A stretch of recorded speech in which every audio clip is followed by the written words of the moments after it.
Hello, everybody. This is Whovian Maverick, and today, well, this is we're doing a season ranking, and I haven't done this since I left the channel.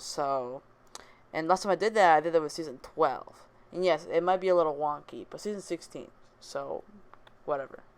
Anyway, I'm kind of doing kind of like a ranking thing, so I'm gonna be ranking all the episodes that we reviewed from this season because that's how it works. And we're gonna be talking about them in little excerpts, so you don't have to hear the whole thing. Because if you want to know my full opinion on these episodes, watch my reviews, which should be popping up somewhere. By the way, I will link in the description the channel that gave me inspiration to film the video like this. Because to be honest, it's much easier, and just talking about it and not having anything happen is quite nice actually, quite relaxing. So I don't have to worry about anything. Anyway, during this season, this is the season where Leela left and Kanan, Mark 1, whatever, left, and they stuck on Gallifrey. So after this, the fans really didn't know what was going to happen. So when we were going to have a whole season based on a subtitle called The Key to Time, I feel like it was going to be special. And guess it was. I don't know. I'm not an OG fan, so it's not really up to me to say that. Anyway, let's get on the countdown. But I don't really know much about Doctor Who history, but I do know about the episodes. So let's get to those.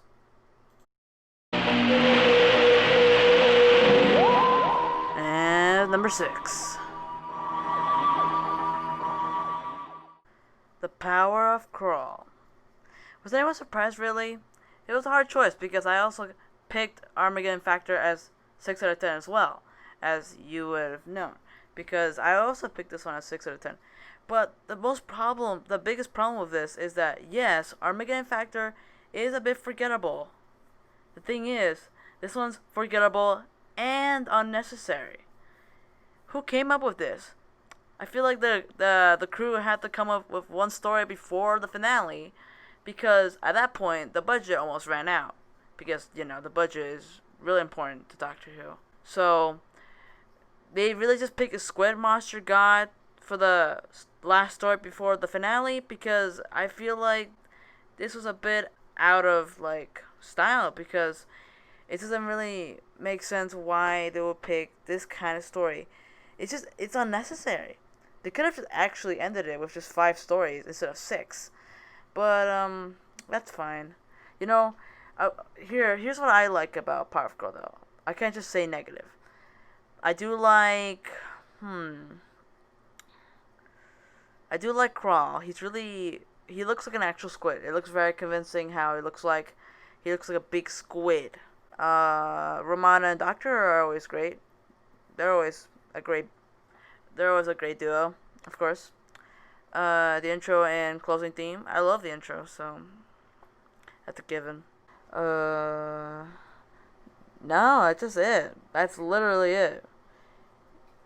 Because I just hate the Swampies too. The Swampies are just colored green, wearing native clothes.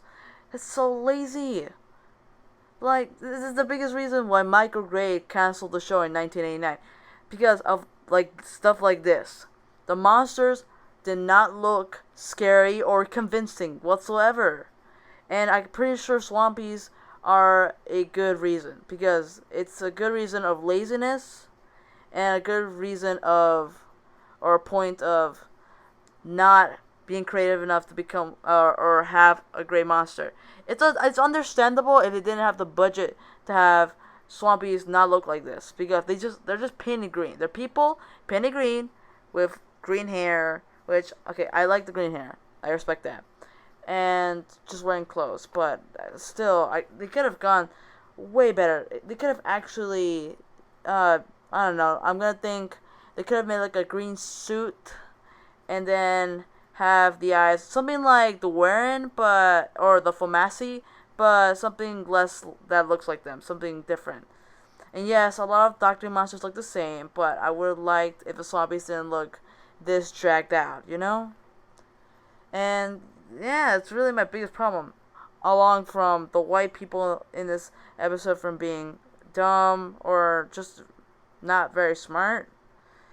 they probably the biggest reason why they're not very useful. They're not very useful, and they're not very much in the episode as much. But it still bothers me because they don't really do a lot to help. Yeah, just that's it. This episode is just unnecessary in general. It's okay if you skip this one, but if you want to watch more Adventures with Dr. Romana, that's okay. I understand that. But either way, this episode is just not necessary whatsoever. Number 5.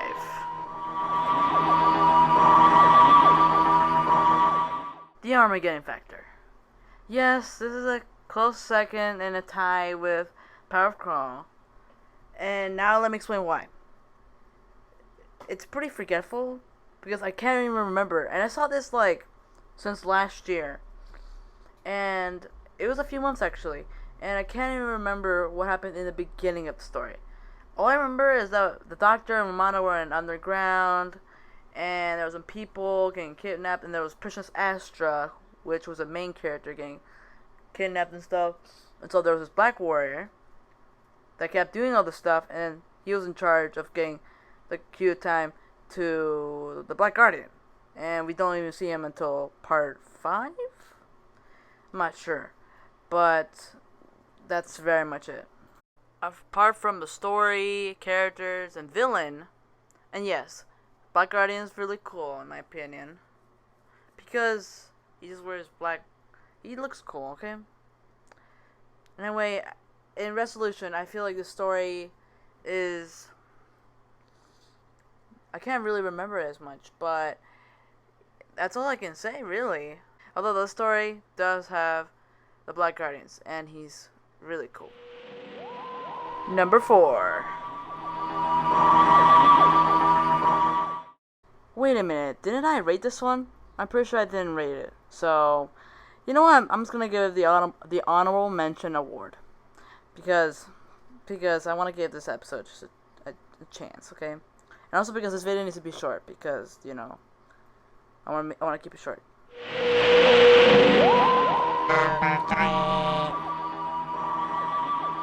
The Stones of Blood. This story is quite interesting. And it's much different than the other stories around it, like the other ones, which are based on other planets, the future, and the past. This one is just simply on Earth, you know? And it's weird because we also find out there's a space switch that has been hidden under humankind for a while. Humankind, sorry. And they have these rocks, and they kind of look like Stonehenge rocks. So the Doctor figures out why is he here. He talks to a professor, and then he figures out he died and he was killed. So the Doctor figures out the mystery. He figures out it's this witch, which came from Diplos, which is a planet. And so she came here to what exactly? I don't know. She has minions called the Ogres, who are the rocks that are on Earth. And the rocks called the Ogre suck the people's blood and get energy, I think. So that happened, and the Doctor kind of figured out an ordeal with the witch and made her leave the planet. So everything went fine. The story is fine. It's quite unique. It's really unique from the other stories, and I kind of like that. I like that we got to visit Earth because we haven't visited Earth in a long time. So it's kind of nice to visit Earth after a long time. And, you know, I was feeling a little homesick. Number 2.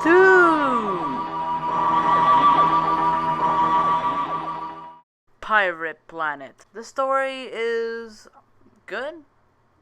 It's very scientific and it's very cool.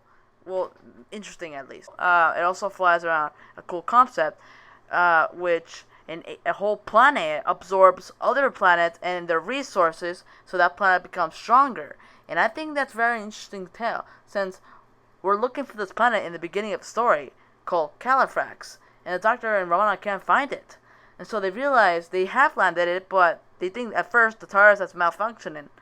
But actually, they realize they are on Califrax, but Califrax has been dead and destroyed because this planet that they're standing on has been destroyed, or has destroyed it, for many years. So, when they find that out, they find the pirate cyborg guy and they threaten him, and they get the key time, and they get away. And the guy gets a little angry. Plus, he yells, so. Anyway, I like the story because the cyborg pirate, of course. I like it because there's, like, a witch behind the whole absorbing thing, and I like that it's very sci-fi. Especially the cyborg pirate. And yeah, it's the second story in the trilogy, so I very much like it. And also, I like the Doctor's demeanor towards the captain and everything, so I think that's really cool. Number 1. I thought this would be obvious, according to my past videos, at least. But The Android of Tara is my first classic story. And also, I still like the story too. And I've seen it multiple times. So it's no fair game. It's a fair game because I have seen this multiple times after I see it the first time. And it is my first story, and I still enjoy it. There's some comedy, and I enjoy it. The action's great, especially the sword fight. I love that. And Tara, that planet should return someday because Tara sounds like a planet that's been left out too much. When is Doctor gonna return back to Tara? I wonder. And I really would like to have Tara back. The best things about this episode is just the sword fight, action, comedy, and all around the androids. Even though they're not in it for that much, yeah, they are the purpose of the story, but I would like if they were in it just a little bit more. Anyway, I still love this episode, and it's a classic to my heart, and I've known it for a while. So, and also, around season 16, I would like if this season could get a Blu-ray release one day. Because, okay, this season isn't a good season, but it's a decent, so. But anyway, I'm just curious if one day this season will get a Blu-ray release. Just saying. Anyway, that's my video. This is Whovian Maverick, and I'll see you guys tomorrow. And also, my schedule is going to be really rough and really out of hand because I have some stuff with my family and it's scheduled during the summer. So I'm sorry if I don't upload this much during the summer because I have a lot that I want to do this summer, but also because of the schedule mostly. So I'll see you guys later, and this is Whovian Maverick, signing off.